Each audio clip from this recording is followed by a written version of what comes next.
चिदाकाश लीला ललित चिन्मय प्रेम प्रकाश, श्रीहर्षण हिया लीला विमला, रामचरित रसरास। श्री गौरदेव आराध्य की अंतः लीला भाष, प्रेम प्रदायिनी रस भरी, मृदुला कहत रसास, मृदुला कहत रसास। श्री सीताराम जी महाराज की जय। अनंत श्री विभूषित हमारे सद्गुरुदेव भगवान श्रीमद् राम हर्षणदास जी महाराज जी ने हम सब अपने आश्रित जनों के कल्याण, आत्मचिंतन व कालक्षेप हेतु अपने चित्त रूपी गगन में उदित श्री सीताराम जी की चिन्मयी लीलाओं का वर्णन अपनी असमोर्ध्व कृति चिदाकाश की चिन्मयी लीला में किया है, जिसका पठन पाठन व स्मरण चिंतन अध्यात्म प्राप्ति की हेतुभूता है। उपरोक्त ग्रंथ की क्रमशः वाक सेवा प्रस्तुत की जा रही है। आइए आज हम पंचम भाग में प्रवेश करते हैं। पुरुषोत्तम भगवान युगपद परस्पर विरोधी धर्मों के आश्रय हैं। सगुण और निर्गुण उभयात्मक लक्षण ब्रह्म के स्वरूपगत निरुपाधिक हैं। दोनों में किसी की भी उपासना एक परब्रह्म परमात्मा को ही प्राप्त कराने वाली है।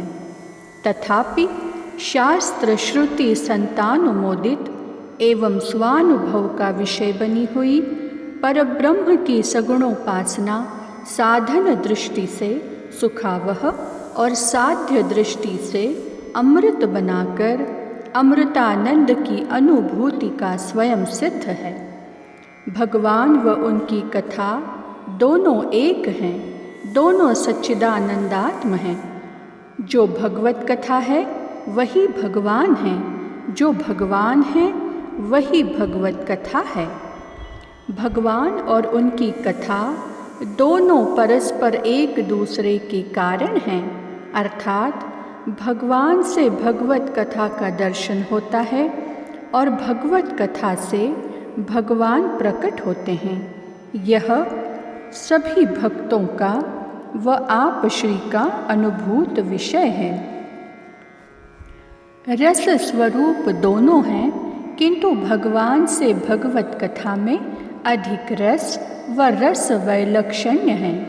यही कारण है कि भगवान स्वयं अपनी कथा के परम रसिक होने का प्रमाणीकरण कई स्थलों पर दिए हैं। जैसे अपनी बड़ी बड़ी कोरदार मनमोहिनी आँखों को देखकर आँखों को अपने को देखने से तृप्ति नहीं होती, अतः देखने वाले नेत्र को दिखने वाले नेत्र का रसिक कहकर दृष्टि में आने वाली आँख को अधिक रसीली स्वयं की आँख सिद्ध कर देती है। स्वयं भगवान अपने को रसिक सिद्ध कर देते हैं। अपनी कथा की रसवत्ता का आस्वाद लेकर इससे रसिक भगवान को ही कहना उचित है, कथा को नहीं, क्योंकि कथा रस स्वरूपिणी है। भगवान को छोड़कर भगवत कथा श्रवण के अधिकारी परम श्रेष्ठ वर्णित होते हैं संत समाज में, किंतु भगवत कथा का निरादर करके भगवान के समीपता के उत्सुक भगवान को उतने प्रिय नहीं लगते हैं कि जितने कथा रस के श्रद्धालु। वास्तव में भगवान का वियोग ही सच्चा योग है, क्योंकि वियोग में प्रेमास्पद के नाम रूप लीला और धाम में प्रेमी का योग जैसा निरंतर बना रहता है, वैसा योग दशा में नहीं, अनुभव का विषय है। वियोग काल में आह भरा आरतीपूर्ण अश्रुओं के प्रवाह को बहाता नाम मुख से निकलता है, योग दशा में दुर्लभ है। वियोग में रूप का ध्यान चित्त की सूक्ष्मता से साक्षात दर्शनानंद से ओतप्रोत होता है। उस समय प्रेमानंद के साथ संप्रयोग होता है, वह अनिर्वचनीय है।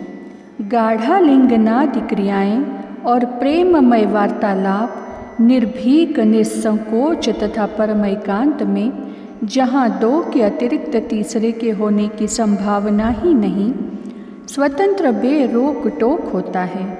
किंतु योग दशा में इन सब का स्थायी अभाव रहता है। भय, संकोच, असमय और एकांत का अभाव तथा परतंत्रता सदा मन को मोद विहीनता की बेड़ी पहनाए रहती है। इसी प्रकार वियोग दशा में अपने आराध्य की लीला का चिंतन अनुरागोत्पादक, दोष दमनकारी और अतीत को वर्तमान में स्थित कर देने वाला सिद्ध होता है, जिसका अनुभव स्वयं श्री को है। धाम में जो प्रीति वियोग काल में होती है, वह उसकी प्राप्ति में नहीं। अंधकार में जो प्रकाश पाने की आतुरता व प्रेम वर्ण किए रहता है, वह प्रकाश के योग में नहीं। अस्तु, उपर्युक्त विचार से वियोग दशा में सच्चा योग अपना दर्शन दान देता है। इसके विपरीत योग दशा में वियोग का भय हृदय को वियोगी के सिंहासन में सदा बैठाए रहता है। हाँ, उक्त स्थिति की अप्राप्य दशा बाह्यचारिणी इंद्रियों की प्रमुखता और भौतिक संबंध की दृढ़ता तथा आत्मज्ञान अव्यवस्थिति सच्चे योग और वियोग के दर्शन में अंतराय उपस्थित कर दे, तो सत्य में असत्य का खोल पहनाकर उसमें प्रतीति उत्पन्न कर देने के अतिरिक्त और क्या होगा।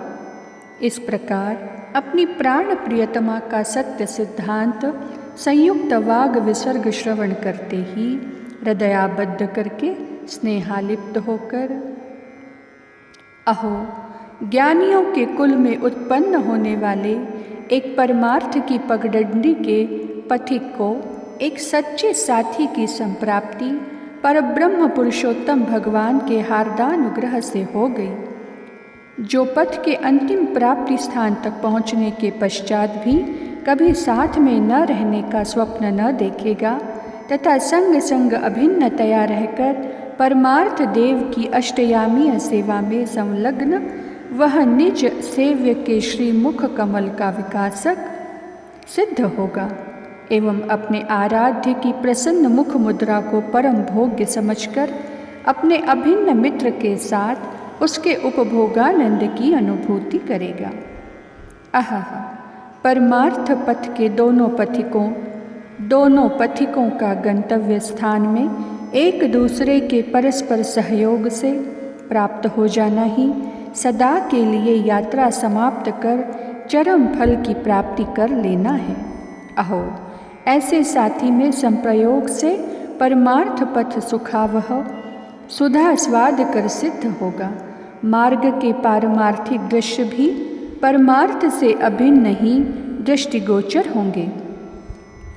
जो तत्सुख की अभिन्न अनुभूति स्मृति पटल पर अंकित करते रहेंगे। आनंद आनंद आनंद। सच्चे मित्र को अपने हस्तांगुली थमाकर चलने में कोई थकान नहीं, मार्ग भूलने का भय नहीं, आत्माहार की वस्तुएं साथी के साथ पर्याप्त होने से उसकी भी चिंता नहीं। परमात्मानुग्रह से साथी संपुष्ट, बलवान और अमृत पेय से पला हुआ है, उसके समीप चोर लुटेरे फटक नहीं सकते। बस आनंद आनंद आनंद। क्या कहा सिद्ध प्राणों के परमेश्वर ने।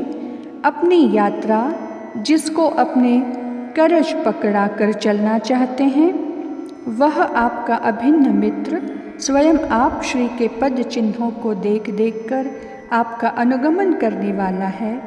सिद्धि के स्वामी को कहाँ जाना है? अहो, जहाँ बड़े बड़े अमलात्मा वीतराग महापुरुष जाकर पुनः लौटते नहीं हैं, वहीं आप श्री स्थित हैं।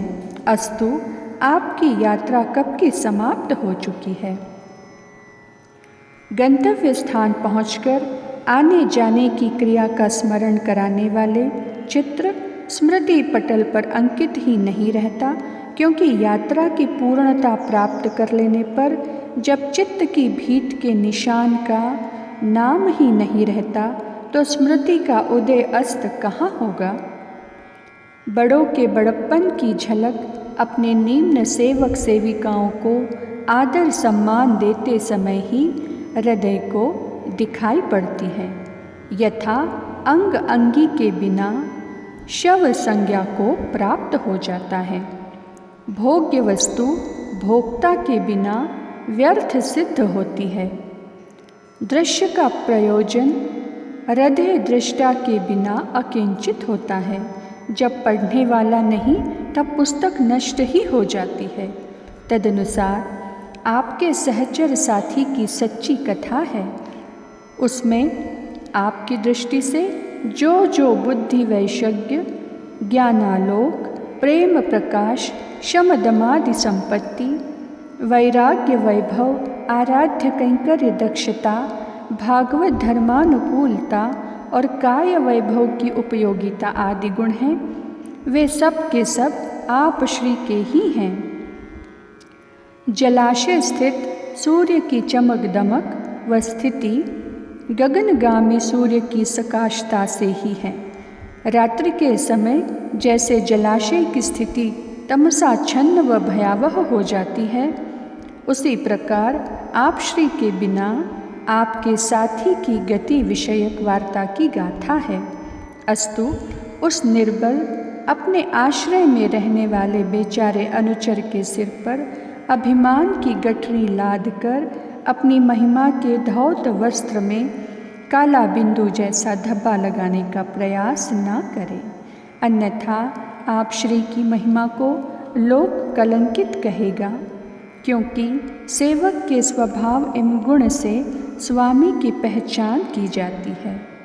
अस्तु, इस प्रकार सखियों की स्वामिनी की नैत्यानुसंधित सत्य वार्ता उनके पति परमेश्वर के साथ साथ संपूर्ण समाज को भाव विभोर बनाने में समर्थ सिद्ध हुई।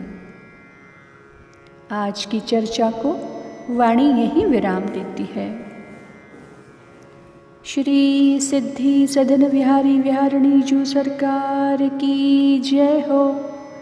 श्री लाडली लाल की जय हो।